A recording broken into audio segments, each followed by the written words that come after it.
गुरुर्विष्णु गुरुर्देवो महेश्वरः गुरुर्साक्षात् परब्रह्मः तस्मै श्री गुरुवे नमः।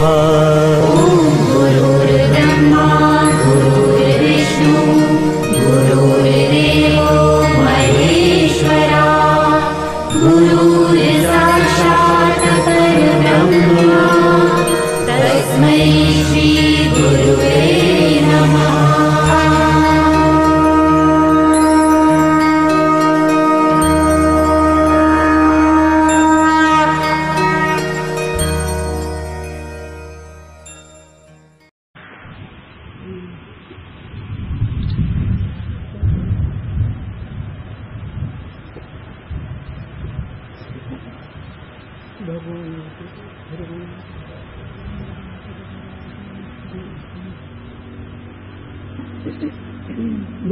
के दिन आपको डिस्कस करना दृष्टि शिष्य आपसे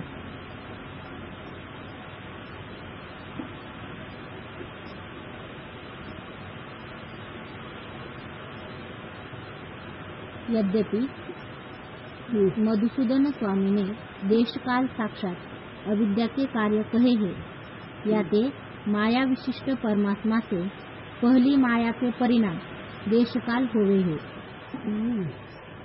मधुसूदन सरस्वती हे बिंदुपुरची बिंदवादी त्याने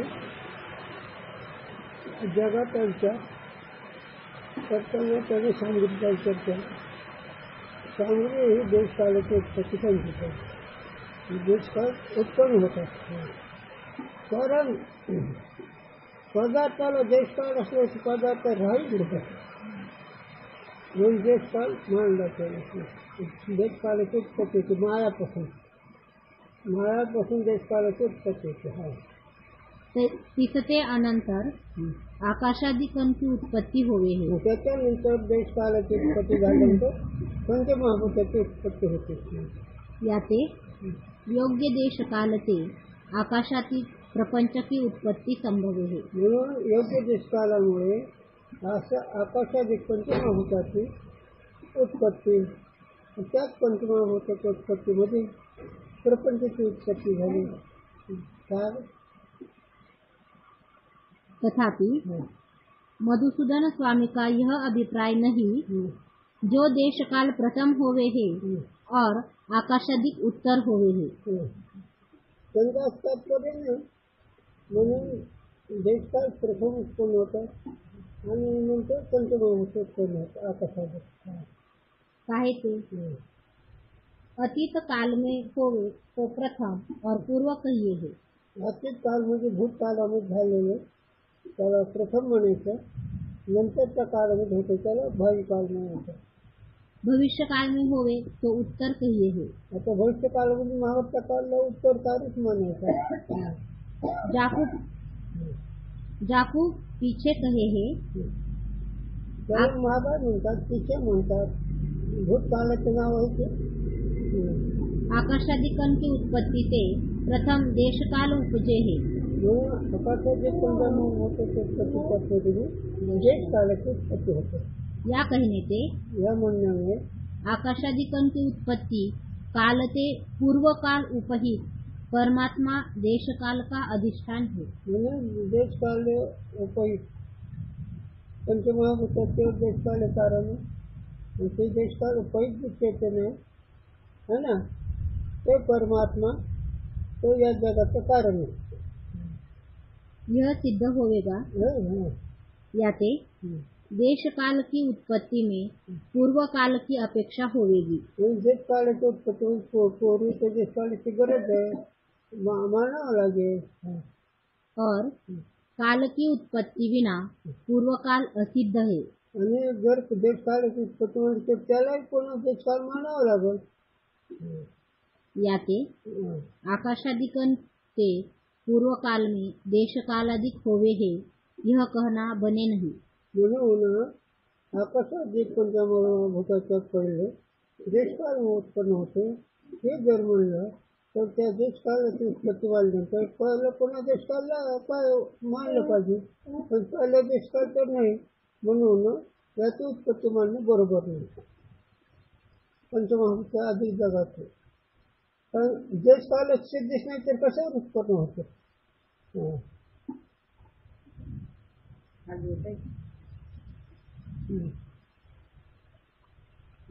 टीप है त्याच्यावर. देश काल की उत्पत्ति में पूर्व काल भूतकाल को कारण माने तो ता पूर्व काल की उत्पत्ति से किसी काल को कारण माना चाहिए. मग ते आलं पण मागच्या दोषासारखं. हाँ, जो तो आपकी उत्पत्ति में आप ही कारण है तो आत्माश्रय होवेगा. मग स्वतःच्या उत्पत्तीला स्वतः कारण तर आत्माश्रय दोष येतो. और ताका अन्य पूर्व काल और अन्य का आप कारण कहे तो अन्योन्याश्रय होवेगा. मग पहिलं दुसरं दुसरं पहिलं असं जर म्हणलं तर अन्योन्याश्रय दोष येतो. जो द्वितीय पूर्व काल का कारण तृतीय पूर्व काल, तृतीय पूर्व काल का कारण प्रथम पूर्व काल कहे तो चक्रिका होवेगी. मग पहिलं दुसरं दुसऱ्याला तिसरं तिसऱ्याला पहिला असं जर म्हणलं तर चक्रिका दोष येतो. जो तृतीय पूर्व काल का कारण चतुर्थ पूर्व काल, चतुर्थ कारण का पंचम पूर्व काल कहे तो अनअवस्था होवेगी. मग प्रत्येक मागं जर सरकत गेलं तर त्याला नियमच नाही, मग अनावस्था होईल ना, व्यवस्था लागणारच नाही. कोणत्या कालाची का उत्पत्ती झाली हे काय सिद्धच होणार नाही, मग अनावस्था दोष होतो. इस रीति से दोष समूह के सद्भावते देश काल की उत्पत्ति में पूर्व काल को कारण मानना अयुक्त है. म्हणून देशकालाच्या उत्पत्तीच्या पूर्वी देशकाल ह्या उत्पन्न झालेल्या देशकालाला कारण मानणं हे अयुक्त आहे. किंतु मधुसूदन स्वामी का यह अभिप्राय है जैसे भूत भौतिक प्रपंच प्रतीत होवे है और तैसे देशकाल भी प्रतीत होवे है. अरे मधुसूदन स्वामीचं असं तात्पर्य आहे, जसं देशकाल जसं पंचमहाभूत प्रपंच याची प्रतीती येते तसंच पण या देशकालाची प्रतीती येते, म्हणून आम्ही देशकाल मानलं प्रतीती येते म्हणून.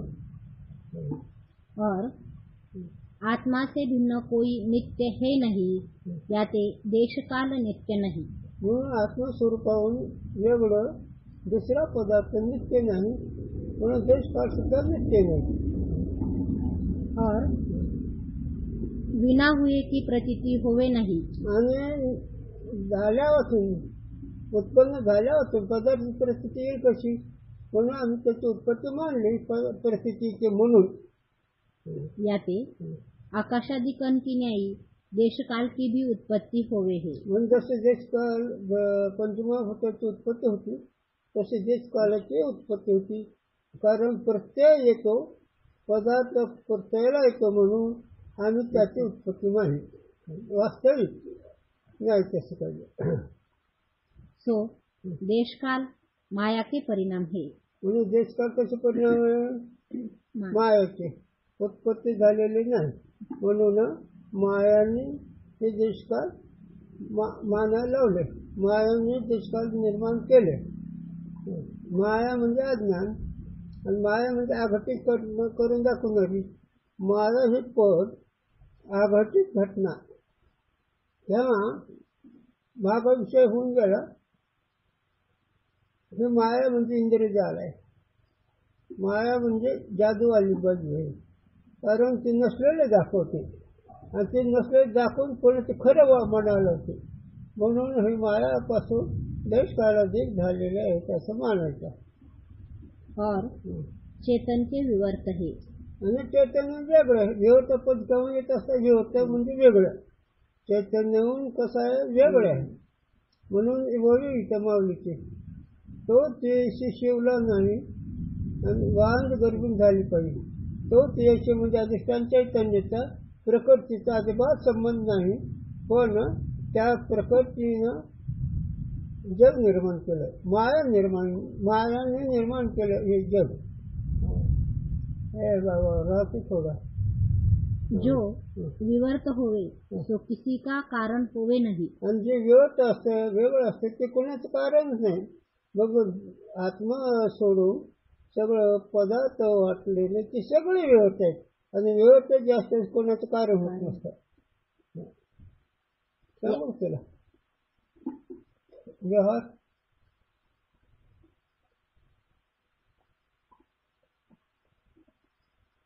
जरा विचाराचा विषय. अनाथ आश्रम म्हणून आहे. अनाथ आश्रमामध्ये मुलं घेऊन टाकतात. ज्याला आईबाप नाही असे जे मुलं ते नेऊन टाकतात. मग आता ही मुलं कोणाशी समजल्या जातात? व्यवस्था म्हणजे कोणी सिद्धच होत नाही ना. हे जे संकरित झालेले मुलं त्या मुलाला आईबाप नसतात. ते म्हणून एक गुरुजींची पण आठवण सांगतो. स्त्री पुरुषापासून संतती का आई वडिलापासून संतती होती? तर स्त्री पुरुषापासून संतती होणार नाही, पण आई बापापासून झालेली संतती वर्णामध्ये येते. त्याला ब्राह्मण क्षत्रिय वैश्य शूद्र असल्याला वर्ण जातो, ते शास्त्रामध्ये बसतात. आणि स्त्री पुरुषापासून झालेली संतती त्याला वर्णाश्रम नाही, ते अनाथ आश्रमामध्ये. म्हणून त्याला कारण नाही, जगाला कारण नाही. पंचमहाभूत देशकाळ हे मायाचे परिणाम आहे आणि चैतन्याचे व्यर्थ म्हणजे चैतन्य वेगळे आहेत. आणि पुन्हा अनात्मा म्हणून ते खरं नाही. याते आकाशादिक प्रपंच की उत्पत्ति में देशकाल को कारणता बने नहीं. म्हणून देशकाल सुद्धा पंचमहाभूताचे कारण नाही, कारण हे सगळं मायाचाच परिणाम आहे ना. देशकाल सुद्धा मायाचेच आहेत, पण देशकाल ह्या जगताचे कारण होऊ शकत नाही. म्हणून ही मायाचे परिणाम असल्यामुळे जड पदार्थ कार्यकारणात येत नसतो. किंवा कारण प्रथम होवे हे कार्य उत्तर होवे हे. आकाशादिक प्रपंच ते देशकाल प्रथम होवे हे यह कहना बने नाही. म्हणून आकाशादिक अगोदर देशकाल निर्माण होतात हे म्हणणं बरोबर नाही. कारण देशकाल आणि पंचमहाभूत मायाने केलेले म्हणून ते व्यर्थ असल्यामुळे ते कोणाचं कारण होऊ शकत नाही. यह वार्ता नेडे ही कही आये हे. हे हकीकत हे विचार मागच जवळ सांगून आलं. नेडे म्हणजे जवळ सांगून आलं. नेडे म्हणजे जवळ पाठीमाग झाला ना हा विषय, म्हणून नेडे आहे. याते भी देशकाल को आकाशादिक प्रपंच की कारणता बने नहीं. म्हणून देशकालाची पंचमहाभूताची एकदम प्रतीची म्हणून देशकाल हे पंचमहाभूताचे कारण नाही. त्याला एकच हे सगळे जर काही असेल तर मायाचा परिणाम आणि चैतन्याचा विरोध. त्याला अनुभव करा. इकडं संकल्प द्रष्टवून वेगळा आहे का नाही? है ना. वाटतो का न कळण्यामुळे ही माया ते कळूच देत नाही, म्हणून तिला ढालगड म्हणले. कळते आणि कळू देत नाही, ही तिचे कला आहे. पण असं जर तिच्या अद्भुत लीला असेल तर तिच्याही अधिष्ठान चैतन्य परमात्मा अवतार म्हणा किंवा संत अनुभवी म्हणा, त्यांनाही मात्र कळते. प्रत्येक अनिरुतीने जगाची उत्पत्ती पदार्थ एकदमच प्रचार येतो. ते दृष्टीसृष्टीवादाच्या दृष्टीनं दृष्टीसृष्टी म्हणजे याच्यापेक्षा पुढे सांगावं गुरुजींनी पदार्थ नाही, नुसतं ज्ञान आहे. म्हणून नुसती वृत्ती आहे, वृत्तीला विशेष नाही. पण हे कळणं फार मोठं अधिकाराचं. पण ऐकलेला विषय गुरुजींनी सांगितलेला विषय आम्ही सांगून जातो. पण आता अभ्यास नाही, ज्ञान अभ्यासच आहे. ही फार मोठी भूमिका आहे. कसं ते विचार जर केला, उपाधीमध्ये चैतन्य आहे, पण उपाधी सिद्ध होत नाही, ते चैतन्य कसं लावता. आता ह्याला उदाहरण अखंडाचा विषय असतो. साखरेला आकार आहे का? गोडीला आकार आहे का? साखरेला आकार आहे? आकार जे आहे साखर ते साखरेला आहे का गोडीला आहे? साखर तो फसला. गोड आणि साखर एकच आहे म्हणजे दिसते ते आकारच आहे, ते गोडच आहे. हे जर कठीण आहे पण आकार नाही, सगळं निराकार आहे. पण हे कळत असल्यामुळे त्या मायाने निराकारला आकार दाखवते, नामरूप दाखवते, विकार दाखवते. ही कोण? माया. आणि हे माया असून ती कशी आहे? चैतन्य वेगळं, आणि वेगळी असून तिच्याजवळ सत्ता नाही, स्फूर्ती नाही, त्याला अस्तित्व नाही, त्याला ते ज्ञानरूप नाही.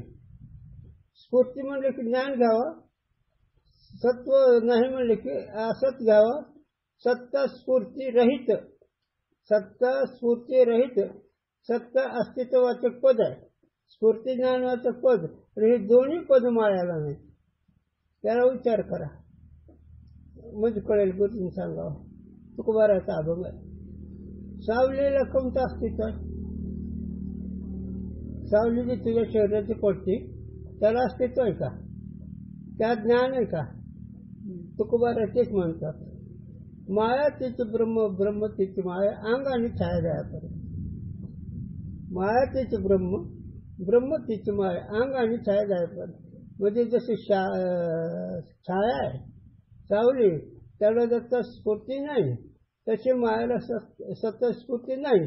परंतु ते चैतन्याच्या संबंधाने न पडता भरताऱ्याच्या दृष्टी व्याली सकळ सृष्टी. म्हणजे या जगाचा संबंध नाही, परंतु जग निर्माण केलं हे तिचं इंद्रजाल आहे, हे तिचं कौतुक आहे, हे तिचे अद्भुत लीला आहे. का नाही ते दाखवते आणि तुम्हाला आहे ते कळू देत नाही. माया आहे ते कळू देत नाही आणि नाही ते दाखवते. आणि ते दाखवणारी कसे?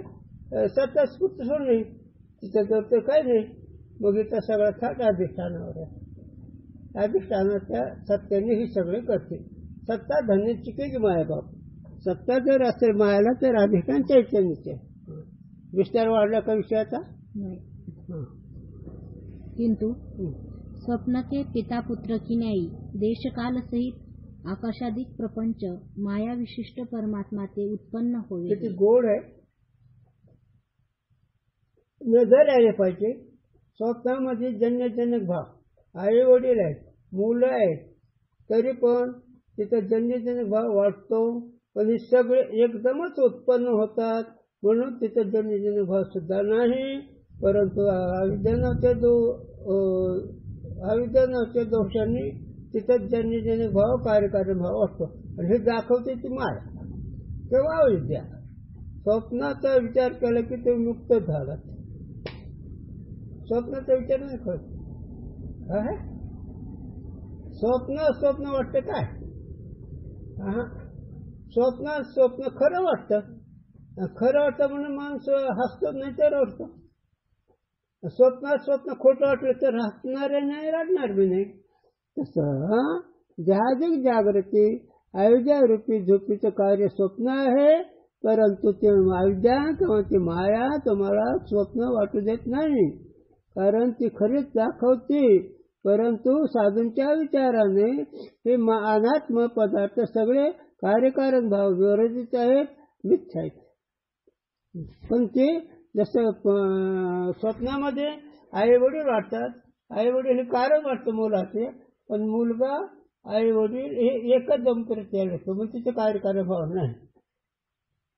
काय सिद्धांत आहे हे?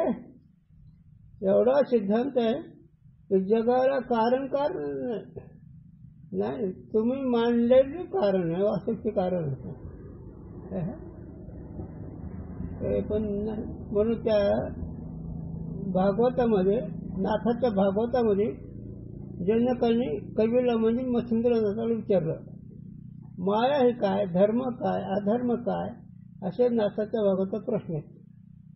तर माया ही पहिले विचारलं होते, म्हणली तुझा प्रश्नच गेला वाया. म्हणजे कसं का? जे नाही ते कशाला विचारतो? आहे ते विषय विचारावं, नाही ते तसं माया विचार करता गेलं तर नाहीच.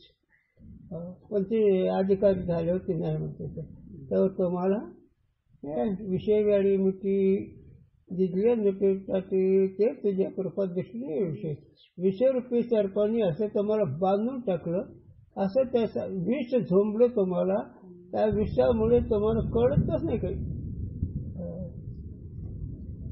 कोणता विष विषय वेळी विषयाच्या सत्यत्व बुद्धी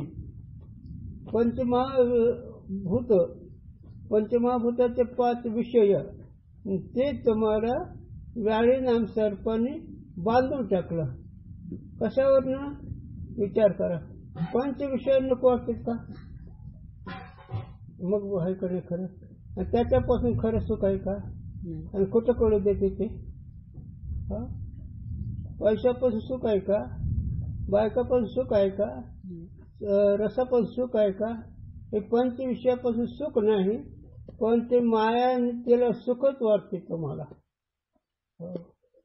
हे तिथे लिहिलं त्याच सुख काम सांगू का दुःखाला सुख दाखवले तुला 9व्या मावली ते म्हणणं आहे लेवणी सुखाची अंगी जगाची सळे हे मोह उन्हाचं असणारा विषारी प्राणी तसं राजाचे लेकरू पांढरा कपडा असल्यामुळे प्रत्येकाच्या पाचनामध्ये विष टाकते तसं मोहरूपी असणारा अयोध्याचा पुत्र त्याने विषयासक्ती काम क्रोधाची देखील तुमच्या पदरात टाकले ते काय करू देत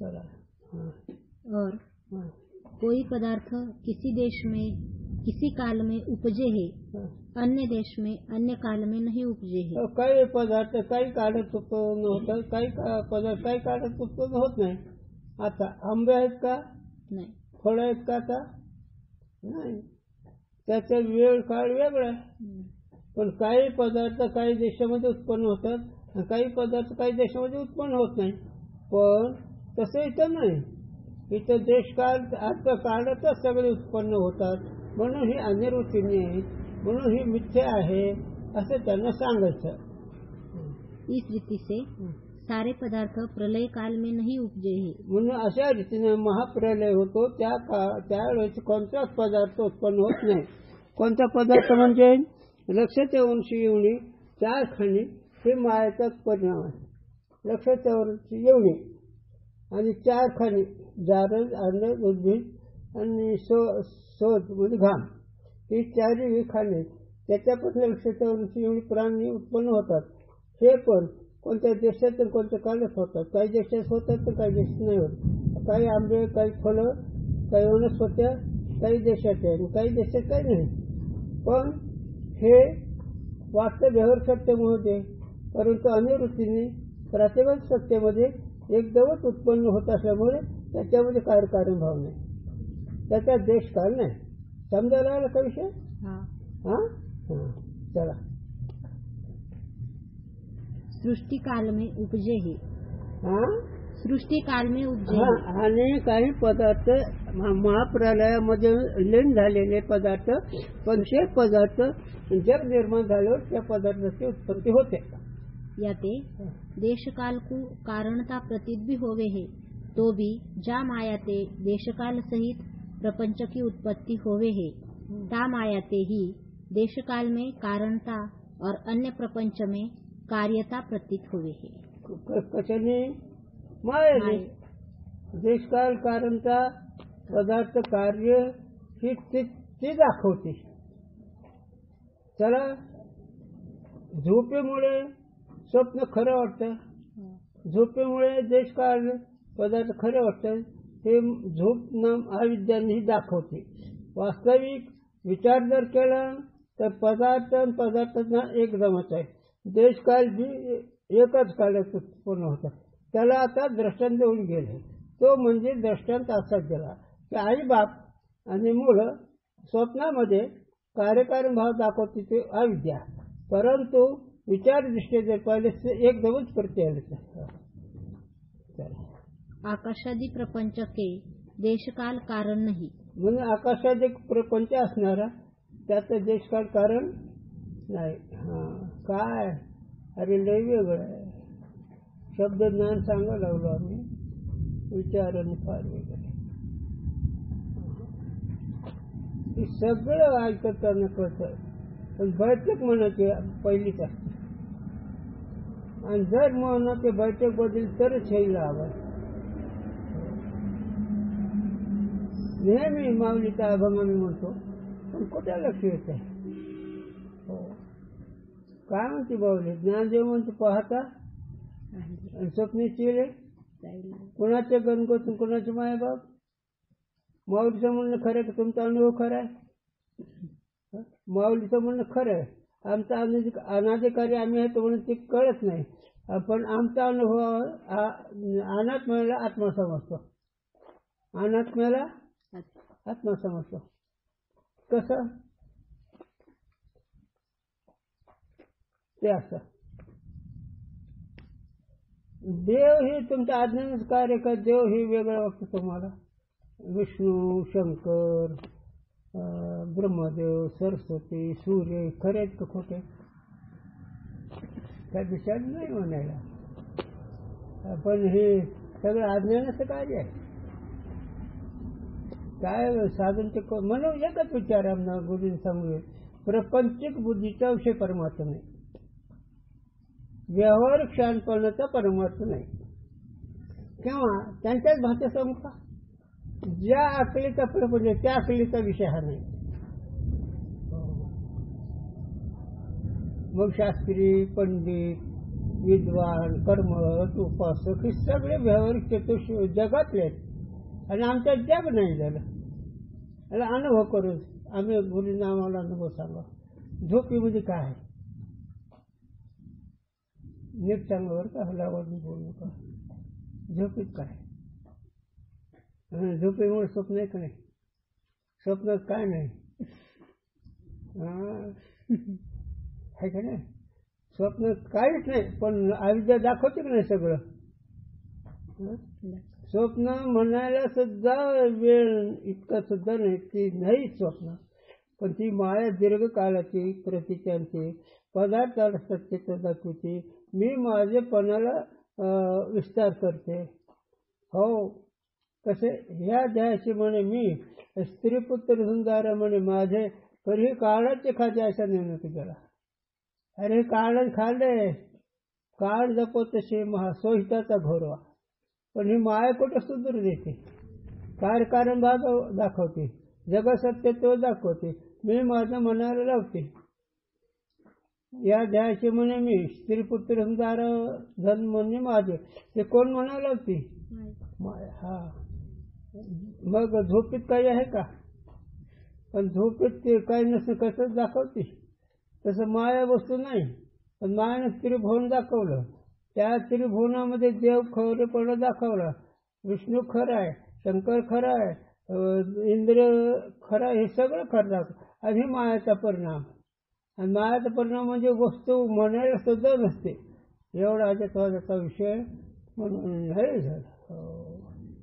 म्हणून तर नेहमी सांगतो भक्ताचे हे कमीपणा दाखवला ना का? लाजो पिंजरकडे राम येत होते, कबीरदास म्हणले उसको नाही हात न पाहून जादू घोडं का चोपावे, असं म्हणल्याबरोबर रामप्रभू अदृश्य झाले. म्हणून माया मोठी छापते. माया माया कळू देत नाही. घ्या अनुभव घ्या. प्रत्येक जण स्वतःला शहाणा समजतं का मूर्ख? शहाणा. मग शहाण्या माणसाला दुःख होत असतं का मूर्खाला? काय धोरण कुठं करू द्यायची माया? जर मरण आहे का तुम्हाला? वाटतंय का? पण तुम्ही शहाणे म्हणता का वेडे म्हणता? वेडे आहात पण शहाणे म्हणतात. म्हणजे ही माया वेडे न म्हणता वेडे असून सत्य म्हणायला होते, खोटं असून खरं म्हणायला होते, दुःखाला सुख म्हणायला होते. चला, आणि हे एकदम प्रत्ययाने येते. विचाराच्या दृष्टीनं देश का त्याचे पदार्थ ते इथं जन्यजनक भावना एकदम प्रत्याला येते. हो, पण नाही बाबा, हे खरं आहे, पण नाही झालं. हो, काय नाही शक्य नाही. कर्मशास्त्र, भक्तिशास्त्र जगसत्य बुद्धीचं आहे. हो, नेहमी आम्ही समजतो दोन्ही अंगाने. गणपतीला दुर्वाच व्हायचा, बेलच व्हायचं, तांबडं फुलच व्हायचं, दुर्वाच व्हायचा. पांढरं फुलं वाढलं तर गणपतीचा वाव घेत होता. ते कर्मशास्त्र किती गमतीच आहे. गणपतीला तुळस वाटले तर मातो का सोंडी सपाटा एकदम मानणार काय वाढलं म्हणून काहीच नाही. पण याच्यातलं तात्पर्य असं आहे की माणूस ज्या त्या कर्माच्या दृष्टीने सांगितल्यावर तितका तो माणूस विधीनं वागतो. म्हणून विधीनं वागण्याकरताच ते वास्तविक कोणतं फळ कोणत्या देवाला व्हायला तर काहीच देव करत नाही. पण वृत्ती पवित्र होण्याकरता, वृत्तीला त्या अधिष्ठानावर निष्ठा बसण्याकरता जे उपास्य दैवत आहे त्याचे निष्ठा वाढवी म्हणून त्याला हे वाहू नका असं म्हणतात. शंकराला बेल व्हायचा, विष्णूला बेल नाही व्हायला तर, तुळस शंकराला व्हायले विष्णूला बेल व्हायला तर काय मारते का? काहीच नाही. पण शास्त्राने वृत्तीला एकाग्र होण्याकरता अनेक पदार्थ बाजारात ठेवले, ही त्याचं तात्पर्य आहे. पण ज्ञानाच्या दृष्टीनं काहीच नाही. जे झालेच नाही त्याची वार्ता पोचवची काही, जे वस्तूच नाही त्याचा विचार काय सांगतो असं जोर वाद. पण हे कळणं सांगणं सोपं आहे, पण माया तू सोडितच नाही. आणि माया गेली काय बघ अहंकार, तुका म्हणे अहंकार गेला पुढे काय देव झाला असं एक वाक्य आहे. किंवा हा विचाराने अहंकार सांगते मग असतेच वस्तू होईल. जर विचाराने अहंकार माझा नाही, अहंकार मी नाही असं जर विचार केलं तर स्वस्त आपली वस्तू आपल्याला मिळते. पण अविद्या एक ठकले का दीर्घदर्शी मोठमोठे ठकले. पण गुरुजी माणूस मोठमोठे ठकले पण आम्ही नाही ठकलतो. राजाचं लेकरू ना पाच होईल पण गरीबाचं लेकरू पाचच होत असतं. असं ते तसंच नाही, गरीबाचं लेकरू पाच होईल, राजाचं लेकरू पाच झालं न पाच झालं तरी काय राजाचं ते काय सांगायला लागलं मी. हे माया मोठे कथा काय ते एकदम सांग का उभा ऐकतो. चिंताच्या पानावर ब्रह्मंड असतील आधी कळस मग पाया रे. या कथा बघ, चिंताच्या पानावर ब्रह्मांड असते आजी कळस मग पाया रे. चेत जाणार तर मी चेत झाला म्हणजे काय. वडाच्या पानावर एक देऊळ रचिलं आधी कळस मग पाया रे. हे अघटित तिचं. वडाच्या पानावर मंदिर कसं रचलंय, आधी पाया काय नंतर कळस काय. चिंताच्या पानावर ब्रह्मांड रचलंय आणि आधी कळस काय मग पाया काय. त्याला गुरुपुत्र व्हावं लागतं म्हणजे कळत असतं. सांगून जातो चिंच म्हणजे वासना, चिंताचं पान म्हणजे वासना. किती सूक्ष्म वासना. बरं हे पैसा आलात ना. चिंचाच्या पानावर वासनारूपी चिंचेचं पान आहे आणि त्याचं ब्रह्मांड रचलंय. ते वासना कुठे जाते केवढी होती. शास्त्री व्हावं वाटतं, विद्वान व्हावं वाटतं, श्रीमंत व्हावं वाटतं, राजा व्हावं वाटतं, देव व्हावं वाटतं, मग हे ब्रह्मांड आहे का नाही. पण आधी पाया म्हणजे काय, साक्षी चेतन तो आधी आहे खरा, ही पाया आहे इथं. हो, पाया म्हणजे कोणता इतका पक्का पाया आहे की चेतन हे चिंतेचं पानाचं अधिष्ठान आहे. वासना ही चिंतेचं पान आहे. ती वासना खरी का खोटी. खोटी पण वाटते का खोटी. आणि ही आहे मायाचं लाघव. आणि माया म्हणली की वासना समोर ठेवावी आणि चिंतेचं पान म्हणली की अविद्या लक्षात ठेवावी, माया लक्षात ठेवावी. आणि त्याने एवढं ब्रह्मांड रचलं. आधी कळस मग पाया रे. आधी कळस म्हणजे काय, पाया म्हणजे काय, पाया म्हणजे ईश्वर, कळस म्हणजे अधिष्ठान ब्रह्म. कारण ब्रह्मशिवाय जगत नाहीच. हे कळते का असले अभंग नाही कळत. हे अभंगावर कीर्तन करावं ना महाराज लोकांना. हे गुरुजीनच करावं याच्यावर कीर्तन. बोला. संपला विषय. राहू दे. पुंडलिक विठ्ठल विठ्ठल. अन्यथा ख्याती. हा अन्यथा ख्याती उद्या म्हणजे हे न्यायाचं मत येणार आणि त्याचं खंडन करणार.